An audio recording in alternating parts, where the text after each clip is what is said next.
आज हम पढ़ने वाले हैं RSAT बुक का लेसन नंबर 6, जिसका नाम है इंटरनेट के अनुप्रयोग अर्थात एप्लीकेशन। दोस्तों, ये टॉपिक इतना जरूरी है कि अगर आपने इसे सही से नहीं पढ़ा तो RSAT एग्जाम में पास होना लगभग नामुमकिन है।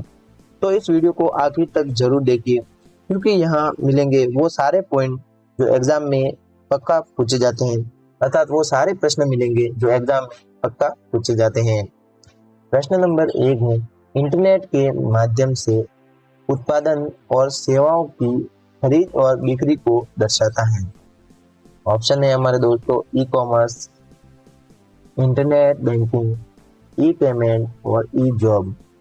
दोस्तों, इनमें से हम इसके द्वारा कोई भी चीज खरीद या बेच सकते हैं। तो दोस्तों, अगर आप में से किसी ने भी ई कॉमर्स सोचा है तो उसका 100% सही आंसर है, क्योंकि ये सभी कार्य हम ई कॉमर्स की मदद से आसानी से कर सकते हैं। प्रश्न नंबर 2 है, B2B, B2C, C2B, C2C, M commerce किसके प्रकार हैं? तो दोस्तों, ये सभी क्या है? ई कॉमर्स के प्रकार हैं। इनके फुल फॉर्म तो हमने पिछले लेसन में पढ़े थे। एम कॉमर्स का मतलब होता है दोस्तों मोबाइल कॉमर्स, मोबाइल से लेन देन करना। अगला प्रश्न है दोस्तों, व्यापार से उपभोक्ता का उदाहरण है। दोस्तों, ऐसे क्वेश्चन बनेंगे, लेकिन मैं आपको सिंपल करके समझा देता हूँ ताकि आप सारे क्वेश्चन के आंसर इजीली दे सकें। मैं एक में समझा देता हूँ। व्यापार का मतलब होता है दोस्त बिजनेस, तो बिजनेस का वर्ड क्या होगा? बी। ठीक है। से का मतलब टू होता है, तो टू सभी में है, बी टू इन दोनों ऑप्शन में है। बी सबसे पहले सब में देखो ना ये दोस्तों, बी इन दोनों में है। इसका मतलब हो गया टू। उपभोक्ता का मतलब होता है कस्टमर, कंज्यूमर, लेकिन दोनों का सी आता है, तो ऑप्शन ये इसका सही हो गया। सभी में ध्यान रखना है इनके इंग्लिश में क्या बोलते हैं वो चेक करके आपको आंसर दे देना है। बार बार इन प्रश्नों को पढ़ने से आपके लिए मुश्किल पैदा हो सकती है। अब बात आती है उपभोक्ता से उपभोक्ता का उदाहरण है। दोस्तों, उपभोक्ता से उपभोक्ता का मतलब हो गया कंज्यूमर टू कंज्यूमर, अर्थात सी टू सी। ऑप्शन डी इसका सही आंसर है। अगली बात आती है कि उपभोक्ता से व्यापार का उदाहरण है। दोस्तों, उपभोक्ता से व्यापार अर्थात सी टू बी, इसमें सी टू बी कौन सा है दोस्तों? ऑप्शन सी इसका सही आंसर है। अगला प्रश्न की ओर बढ़ते हैं। प्रश्न नंबर 6 है दोस्तों, ऐसे प्रश्न है इनको हम इजी समझ लेते हैं।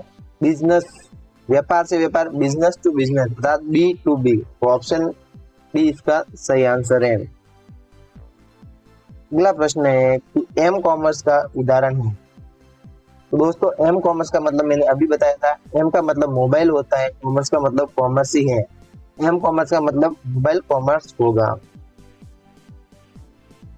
अगला प्रश्न है कि एम कॉमर्स के लाभ है।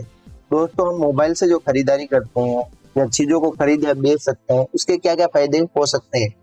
सुविधाएं, दोस्तों घर बैठे सुविधाएं है, तो सही बात है। उत्पादों की श्रृंखला, दोस्तों हमें कोई भी प्रोडक्ट हो, जैसे मोबाइल हो, अगर हम एक शॉप में जाते हैं तो वो क्या है, बहुत ही कम मात्रा में मिलता है। मान लो कोई कलर नहीं मिलेगा, कोई वेरिएंट नहीं मिलता उसका, ऐसे मिल नहीं सकते। लेकिन ऑनलाइन क्या होता है कि एक ही मोबाइल में या उसी के जैसे बहुत सारे मोबाइल को एक साथ मिल जाते हैं, उनकी श्रृंखला है, अर्थात एक ही जैसे प्रोडक्ट बहुत ज्यादा मात्रा में मिल जाएंगे कलर के हिसाब से।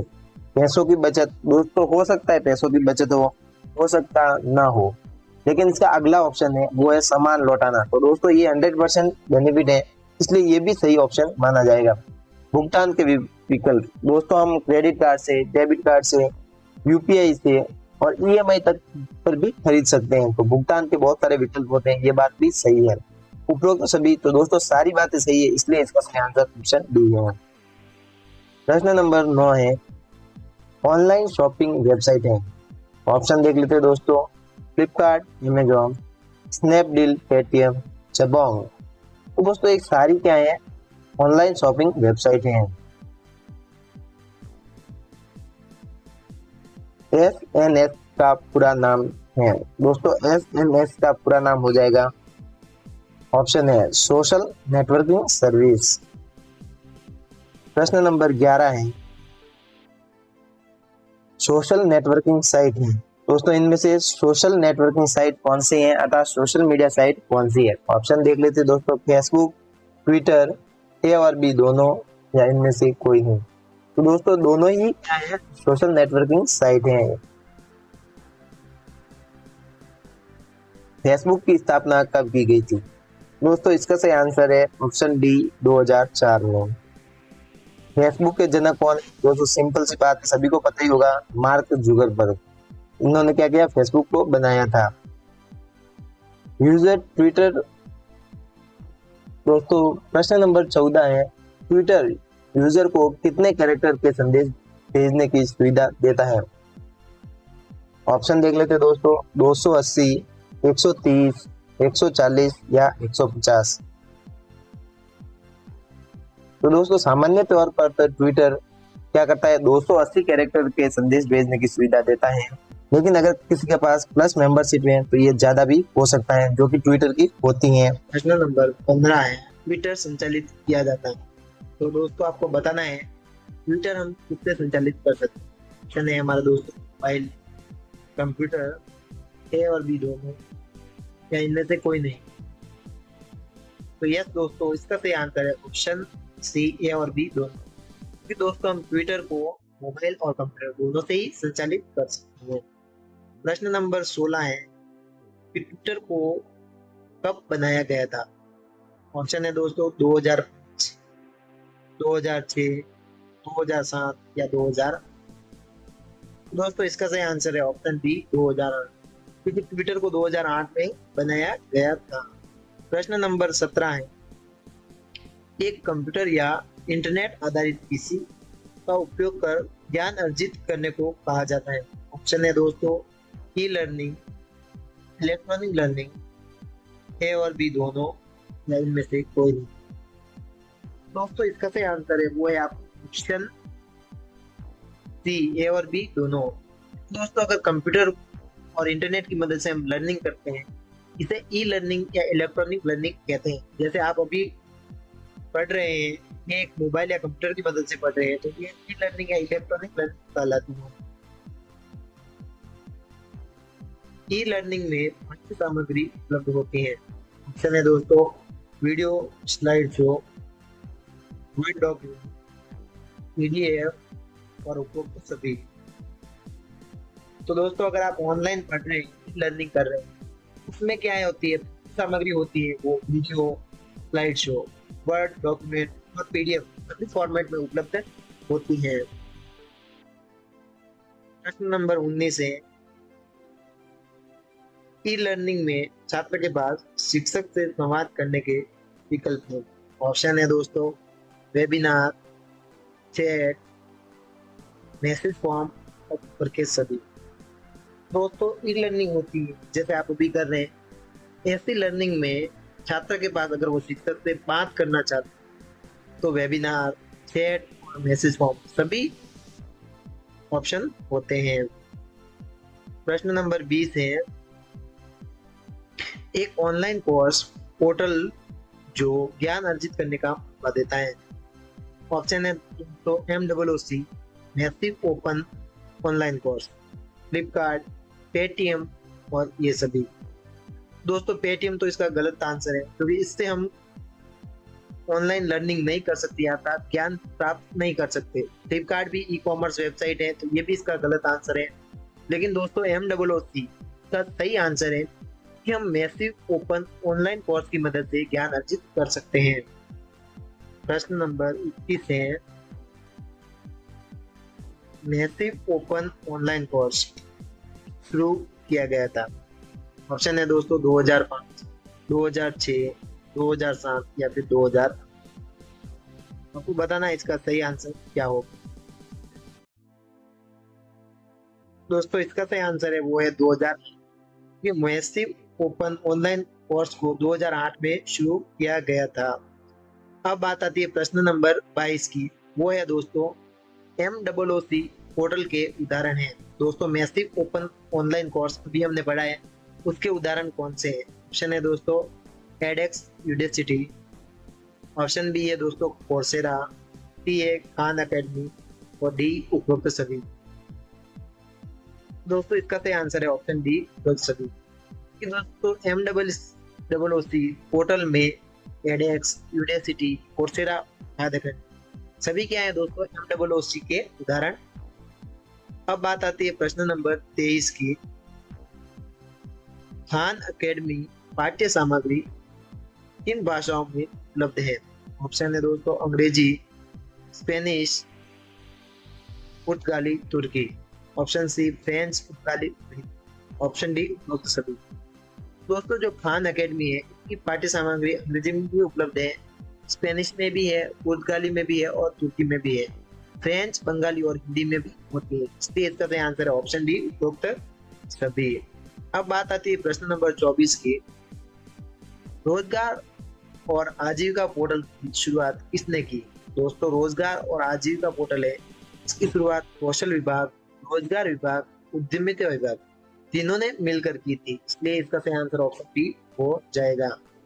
अब बात आती है प्रश्न नंबर 25 की। दोस्तों SC, ST, OBC, दिव्यांग, महिला, कमजोर वर्ग को नौकरी चाहने वालों की सहायता के लिए विशेष योजना कौन सा विभाग बनाता है? ऑप्शन है दोस्तों आजीविका पोर्टल, राजस्थान सरकार। बी ऑप्शन दिया गया है दोस्तों वित्त विभाग, सी है समाज कल्याण विभाग, डी है गृह विभाग। दोस्तों इसका सही आंसर है ऑप्शन है आजीविका पोर्टल। कि दोस्तों राजस्थान आजीविका पोर्टल को विकसित किया गया है, जो कि SC, ST, OBC हो या दिव्यांग हो, कोई महिला हो या कोई कमजोर वर्ग का व्यक्ति हो, वो अगर नौकरी करना चाहता है तो उसकी सहायता के लिए आजीविका पोर्टल को लॉन्च किया गया है, जो कि ये कार्य करता है। अब है दोस्तों प्रश्न नंबर 26। राजस्थान सरकार ने स्कूल में शिक्षा स्तर को सुधारने के लिए और डिजिटल इंडिया की अवधारणा को वास्तविकता में बदलने के लिए किस शैक्षिक पोर्टल को शुरू किया गया था? ऑप्शन है राज्य विज्ञान, बी सूर्य ज्ञान, सी राज्य समाधान या डी। तो दोस्तों इसका सही आंसर है ऑप्शन है राज्य विज्ञान। राजस्थान सरकार ने स्कूलों में शिक्षा स्तर को सुधारने के लिए और डिजिटल इंडिया की अवधारणा को वास्तविकता में बदलने के लिए राज्य विज्ञान शैक्षिक पोर्टल को शुरू किया गया था। अब बात आती है दोस्तों प्रश्न नंबर 27। राज्य विज्ञान पर ई सामग्री के रूप में उपलब्ध है। दोस्तों आपका जो राज्य विज्ञान पोर्टल है इस पर सामग्री है जो आपकी किस तरह से उपलब्ध है? ऑप्शन देख लेते दोस्तों। ए है स्कूल स्तरीय पाठ, बी एनिमेशन वीडियो, सी ई पुस्तक शिक्षा विदों, डी मुक्त सभी। तो दोस्तों इसका सही आंसर है ऑप्शन डी सभी। दोस्तों आपका राज्य ज्ञान में जो सामग्री है वो स्कूल स्तरीय पाठ, एनिमेशन वीडियो, ई पुस्तक और शिक्षा वीडियो सभी तरीके से उपलब्ध है। प्रश्न नंबर 28 है राज्य ज्ञान पोर्टल किन दो भाषाओं में विकसित किया गया है? ऑप्शन है दोस्तों बंगाली, हिंदी, अंग्रेजी और बी और सी। दोस्तों इसका सही आंसर है हिंदी और अंग्रेजी। तो दोस्तों राज्य ज्ञान को हिंदी और अंग्रेजी दोनों ही भाषाओं में विकसित किया था। प्रश्न नंबर 29 है उच्च और तकनीकी शिक्षा पोर्टल किन विभागों से सूचना और सेवाओं को जोड़ती है? दोस्तों आपका जो उच्च और तकनीकी शिक्षा पोर्टल है वो उच्च शिक्षा DCE और तकनीकी शिक्षा DTE दोनों विभागों को जोड़ता है। इसका सही आंसर ऑप्शन डी हो जाएगा। प्रश्न नंबर 30 है दोस्तों NPTEL का पूरा नाम तो वो हो जाएगा दोस्तों national programming on technology enhancement learning.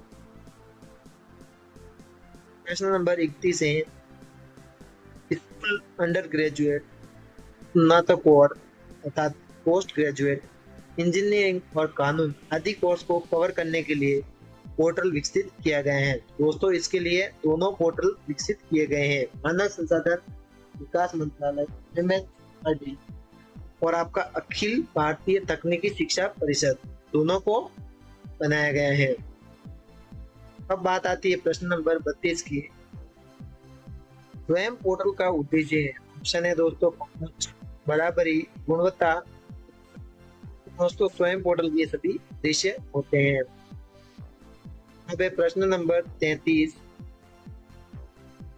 Data का प्रबंधन और रख रखाव किया जाता है cloud storage, Gmail, system manager या गूगल।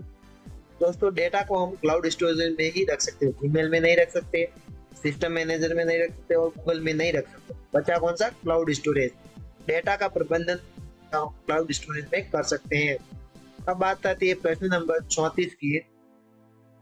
राज ई वॉल्ट क्या है? ऑप्शन है दोस्तों डिजिटल दस्तावेज प्रबंधन, ऑप्शन बी डिजिटल हस्ताक्षर प्रबंधन, ऑप्शन सी राजस्थान दस्तावेज प्रबंधन और ऑप्शन डी राज सेवा प्रबंधक।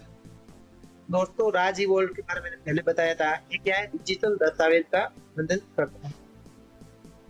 प्रश्न नंबर 35 है, आधिकारिक दस्तावेजों और प्रमाण पत्रों को डिजिटल सत्यापन करने की सुविधा किस पोर्टल द्वारा दी जाती है? दोस्तों वो है राज ई वॉल्ट। क्या है दोस्तों? राज ई वॉल्ट। प्रश्न नंबर 36 है, दस्तावेजों को डिजिटल रूप से सत्यापित करने का एक सुविधाजनक तरीका है। दोस्तों अभी हमने बात की थी कि दस्तावेजों को सत्यापित करने के लिए राज ई वॉल्ट, तो इसमें भी सही आंसर राज ई वॉल्ट ही था। प्रश्न नंबर 37 है, गूगल ड्राइव में क्लाउड स्टोरेज के साथ जुड़ा होता है, वो होता है दोस्तों आपका ऑफिस टूल जुड़ा हुआ होता है। प्रश्न नंबर 38 है, माइक्रोसॉफ्ट वन ड्राइव में विंडो का उपयोग होता है। दोस्तों माइक्रोसॉफ्ट वन ड्राइव है ये न्यू फीचर है जो विंडोज 8 और 10 में उपलब्ध होता है, इसलिए इसका सही आंसर आपको समझ देना चाहिए, ए और बी। प्रश्न नंबर 39 है, बेरोजगार युवाओं को सूचना और सेवाएं देने के उद्देश्य से किस पोर्टल की शुरुआत की है? ऑप्शन है दोस्तों आजीविका पोर्टल, राज ई पोर्टल, सही पोर्टल। दोस्तों सबसे ज्यादा जो पोर्टल यूज होता है वो है आजीविका पोर्टल, इसलिए इसका सही आंसर भी यही है। प्रश्न नंबर 40 है, निजी नौकरियों के लिए वेबसाइट। ऑप्शन है दोस्तों naukri.monster.com, timesjob.com सभी। दोस्तों ये सभी निजी अर्थात प्राइवेट नौकरियों के लिए ये सभी साइटें होती हैं। जैसे ऑप्शन है naukri.com, इसमें भी हम प्राइवेट नौकरी ढूंढ सकते हैं, monster.com पर भी ढूंढ सकते हैं और timesjob.com ये से भी हम निजी नौकरी या ढूंढ सकते हैं। अब प्रश्न है कि naukri.com कब अस्तित्व में आई? ऑप्शन है दोस्तों हमारे 1994, 1995, 1996, 1997। दोस्तों इसका सही आंसर है ऑप्शन डी 1997। प्रश्न नंबर 42 है, naukri.com पंजीकृत उपयोगकर्ताओं को रोजगार के अवसर की जानकारी दी जाती है, वो होता है दोस्तों जॉब मैसेंजर। naukri.com पर जॉब मैसेंजर होता है, इसके द्वारा जो भी उपयोगकर्ता ने नौकरी के लिए अप्लाई की है उसकी जानकारी उसको दी जाती है। प्रश्न नंबर 43 है, सरकार की विभिन्न रिक्तियों के लिए आवेदन करने में सहायता करती है।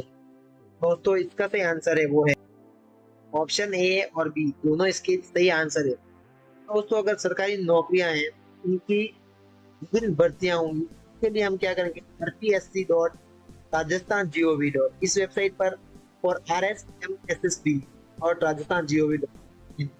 के प्रयोग से हम आवेदन कर सकते हैं। तो दोस्तों इसका ऑप्शन ए और बी दोनों ही सही आंसर है, इसलिए इसका आंसर बी होगा, इसमें ए और बी दोनों है। प्रश्न नंबर 44 है कि मूल और संशोधित दस्तावेजों को साबित करने के लिए इस्तेमाल किया जाता है। ऑप्शन है डिजिटल हस्ताक्षर, ऑप्शन बी राजस्थान सरकार, ऑप्शन सी भारत सरकार और ऑप्शन डी डिजिटल प्रणाली।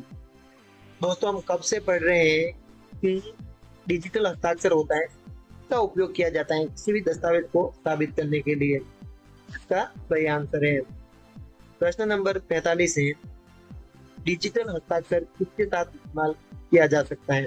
ऑप्शन है दोस्तों पीडीएफ डॉक्यूमेंट, बी ईमेल संदेश, सी वर्ड प्रोसेसिंग डॉक्यूमेंट और डी उपयुक्त सभी।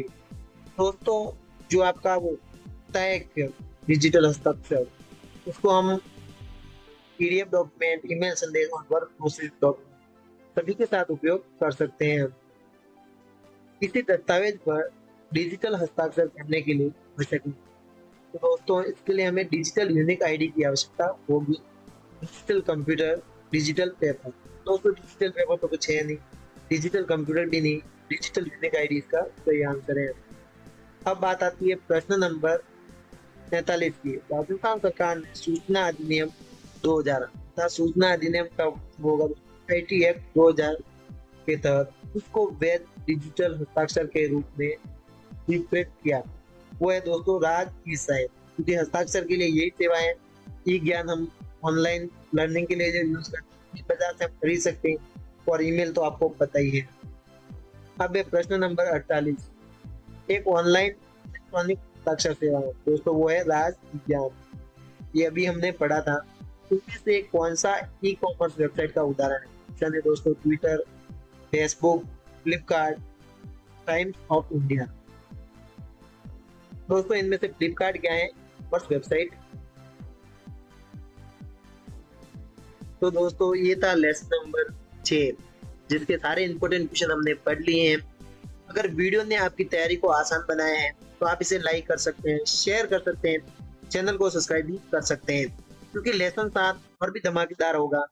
इसमें हम जानेंगे वो बातें जो आरसीईटी के हर एग्जाम में होती है। याद रखिए आरसीईटी टॉपर चैनल पर पढ़ाई नहीं बल्कि सफलता की तैयारी होती है। अभी धन्यवाद।